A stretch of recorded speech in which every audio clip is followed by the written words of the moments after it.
Glasgow Rangers Nation. With me, your host, Owen James, the channel that brings you all your latest Rangers news on what is today. It is match day. It is Rangers Aberdeen at Ibrox Stadium, 8 p.m. kickoff.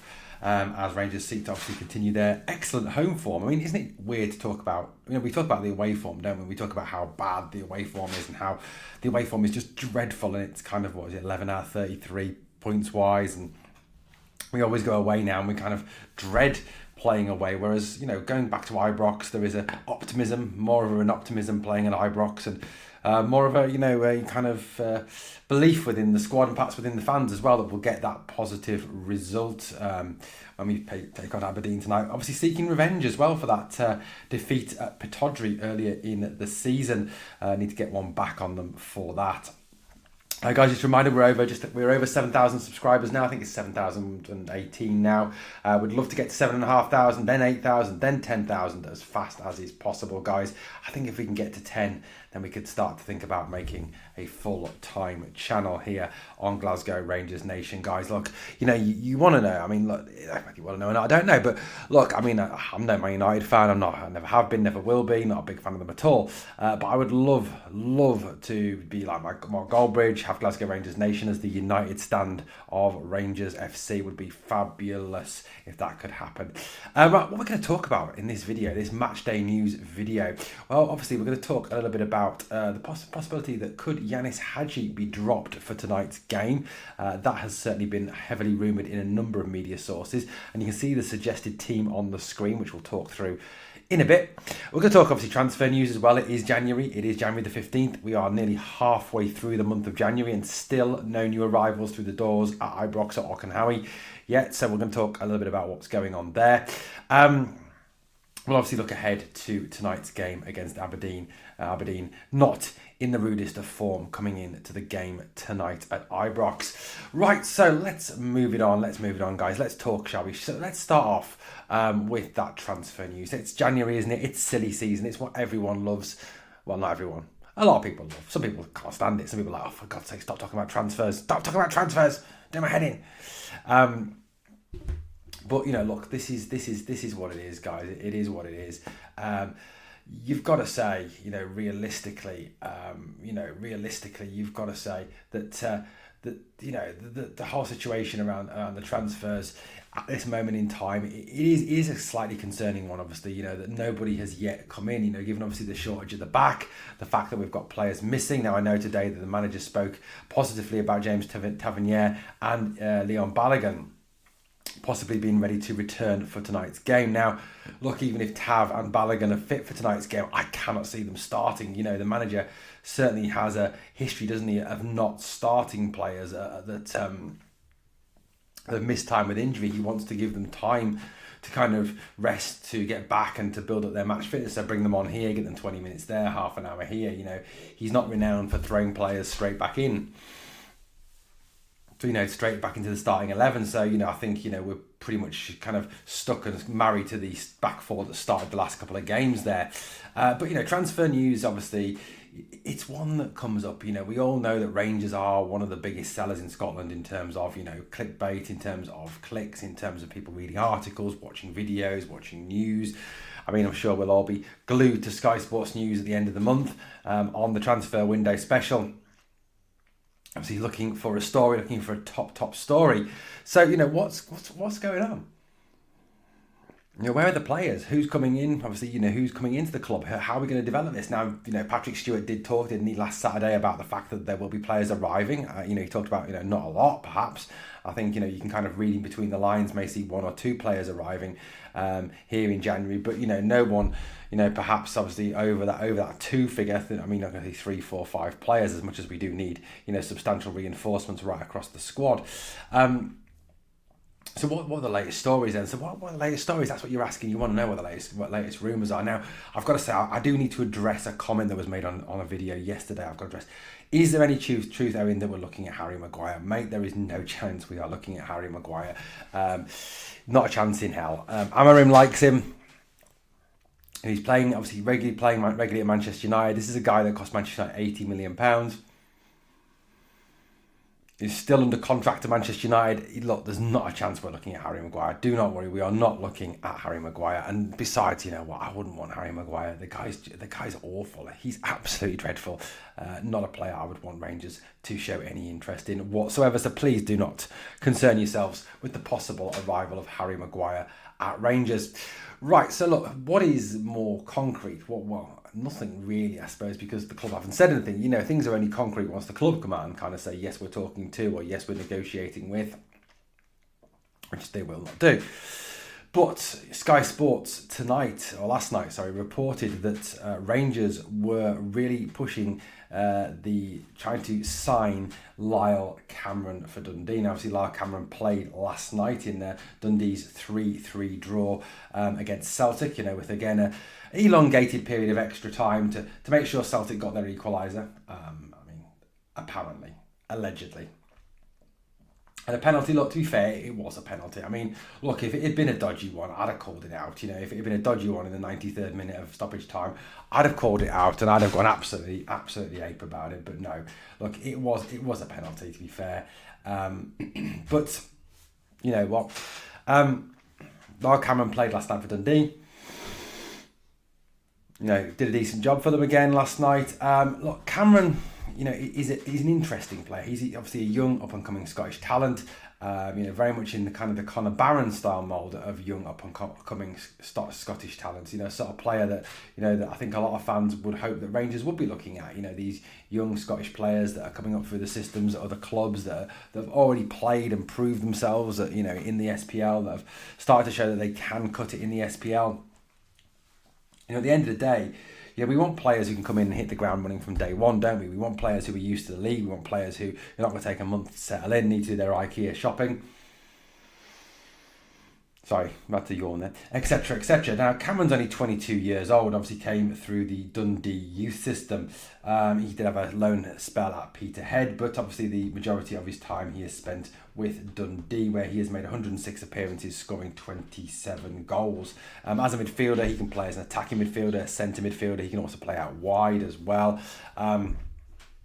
You know, it's a talented player, you know, one of those modern players who can play in a number of positions. You know, we're sort of moving towards that an awful lot more now, aren't we? That these young players that can come in, play, you know, in a number of midfield positions, you know, or a number of positions within the team, very much like Dujon Sterling does for us.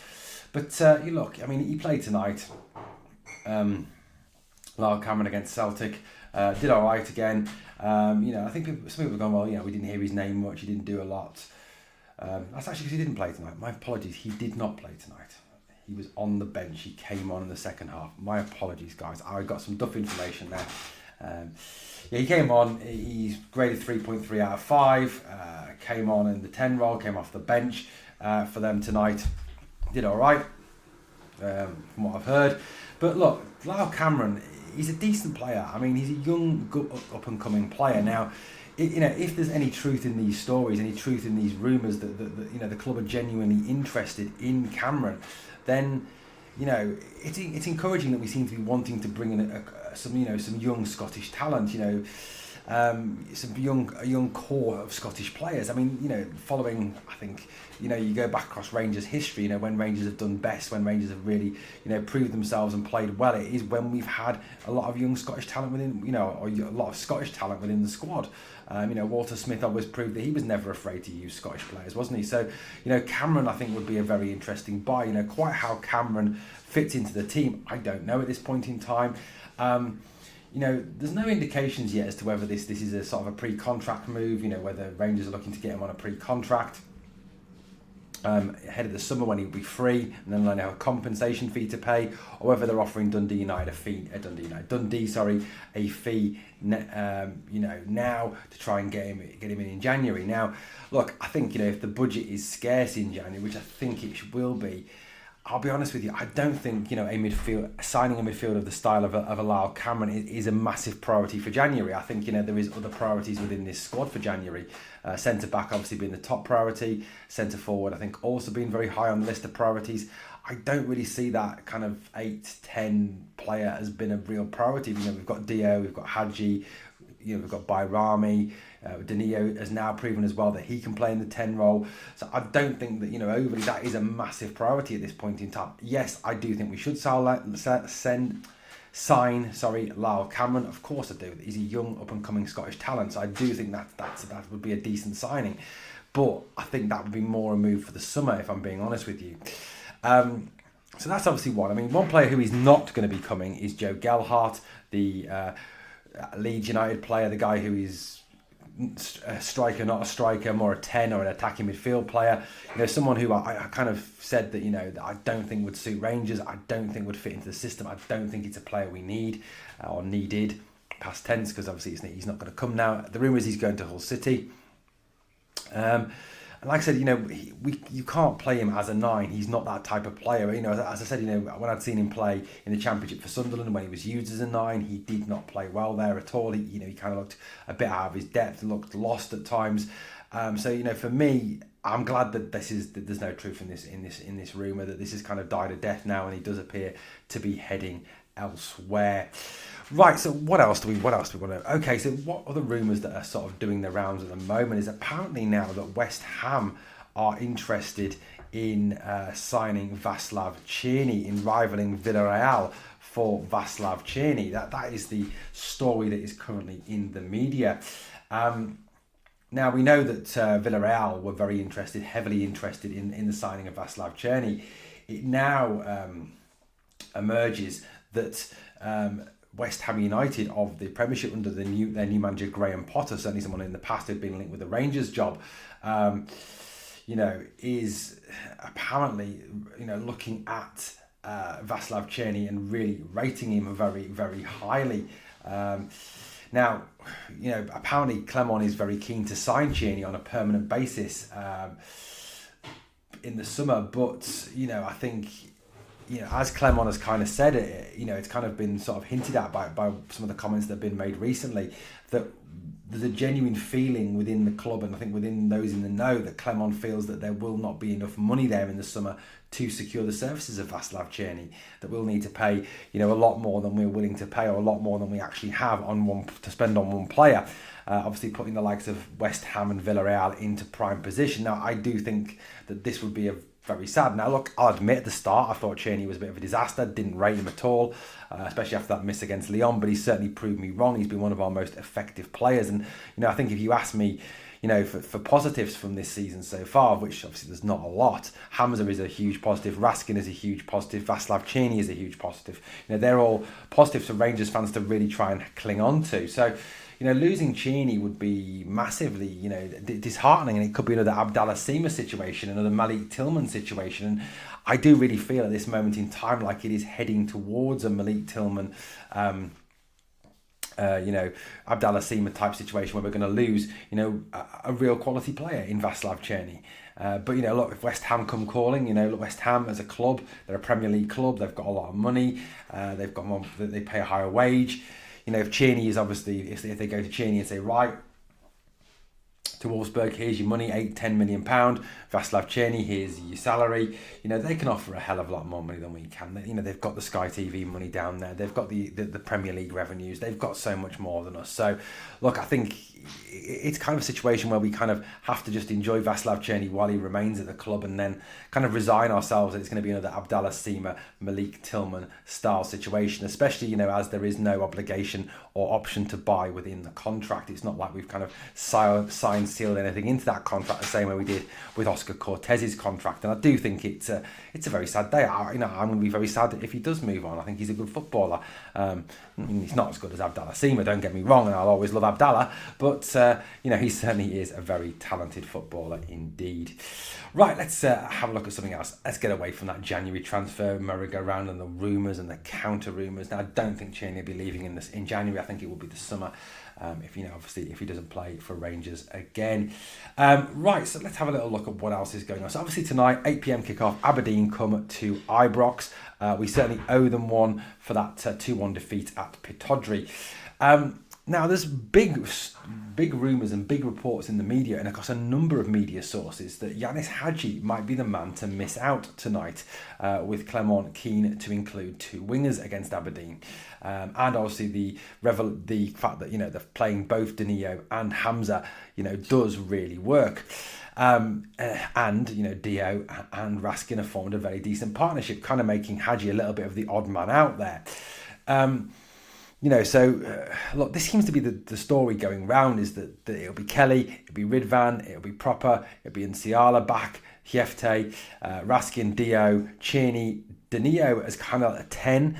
Where I think he's done quite well, actually. I think Danilo is a player who can play as a 9, play as a 10, play as a wide man. He can do a number of different roles due to his flexibility and obviously create chances, score goals. He's got talent and skill to get past players. Now, the story is that the Clement wants to go with two wingers and he wants to put two wide players out there, that he wants to start Oscar Cortez. And therefore, that Bayrami and Hagi have kind of got to miss out, because Danilo will play in that 10 role because he wants to keep Danilo and Hamza on the pitch. He won't want to drop Hagi back into the 8 role, I don't think, because he won't see him as being as energetic and as athletic as Dio. And certainly Dio's done nothing to get dropped, has he? He's played well over the last couple of games. So that's the story that's going round, that that Hagi could be dropped. Now, personally, I don't think that's a good idea. I think that's a very bad move. I mean, personally, I'd rather put Danilo in over Cortez and put Hagi in the 10 role. I just think that Hagi, controls the tempo. He moves the ball quicker. He's intelligent with his passing. He knows when to speed it up, when to slow it down. And he's certainly, in terms of he's assisted a number of goals. He's probably been our best player since he's come back into the team. So, why would you drop him? I don't understand why you'd drop Yanis Hagi. I think this would be a very bad move. And I certainly hope this is a story that's going around that is false. And is not true at all. And look, Oscar Cortez, I'm sure there's a footballer in there somewhere, and I'm not writing him off now, but he just doesn't look fit enough. He just does not look fit enough to play at this moment in time. So for me, I think it's again another half an hour off the bench or 20 minutes off the bench, try and get him some match fitness. I don't think he's ready to start. But, and I certainly don't think Robin Matondo's the answer out there either. So, I really do dread, the team sheet comes out tonight, this evening, whenever, and, it's Matondo on the way. That would just be dire, wouldn't it? Just so dire. So bad.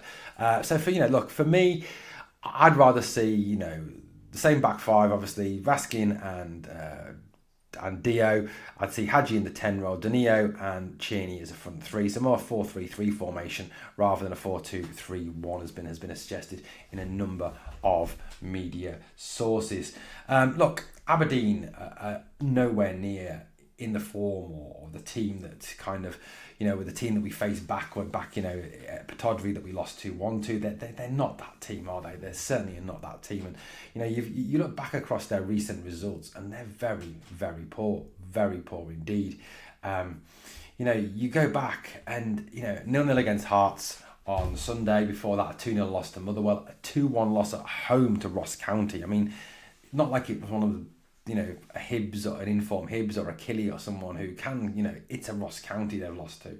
1-0 away defeat to Dundee United, a 4-0 hammering at Rugby Park, a 3-1 home defeat to Hibernian, a 1-1 draw with St Johnstone, a 1-0 home defeat to Celtic, a 1-1 with Hearts, a 3-3 with Hibs, a 2-1 away defeat to St Mirren. In fact, you've got to go back to the 9th of November for their last victory. That was a 4-1 over Dundee, the team that held Celtic tonight and held us as well. So, you've got to go a long way back to get to their last actual victory. They are struggling mightily at the moment. They are really making heavy weather of this now. After starting the league so brightly and looking like a team that could actually compete, for the top 2 this season, they've fallen away abysmally badly and really, are looking very poor. Now, they've still got some very talented players in the team. Keskin, Clarkson, Nisbet, Sokola. Graham Shinney's a tough character to come up against. There is some tough players in that Aberdeen team, don't get me wrong, and we all know that they'll absolutely raise their game for us, because they always do, because it's their cup final, it's their Champions League final, isn't it, playing Rangers, especially at Ibrox. And this is a team that have out of their last 5 games have lost 4 and drawn 1. They sit there in 4th place now, in 4th after being second quite comfortably, even joint top at one stage. They're now down to 4th, only 4 points ahead of Motherwell with a game in hand over them. So it has not been great at all. It really has not. And like I said, that if you go over Aberdeen's more recent form, their last few away games, they've really struggled in the last, defeats to Motherwell, defeat to Dundee United, a smashing from Kilmarnock, a draw with Hearts, a draw with Hibs, a loss to St Mirren, the 6-0 humbling in the semi-final against Celtic when it all seemed to come apart. That seemed to be the time that that they really did fall apart and did really struggle to kind of raise their game back up again. So look, it's a long time since they got a positive result at home, and yes, you haven't got to go back far for their last win at Ibrox. It was against Michael Beale's Rangers, of course. The game that effectively got him sacked. But look, tonight is a massive game.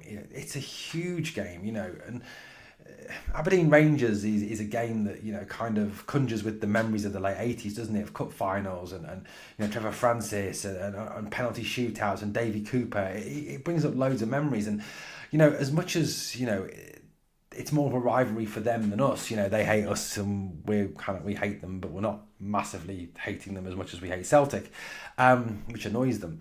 But it's a big game. It's a huge game, and it's a game that we've got to win.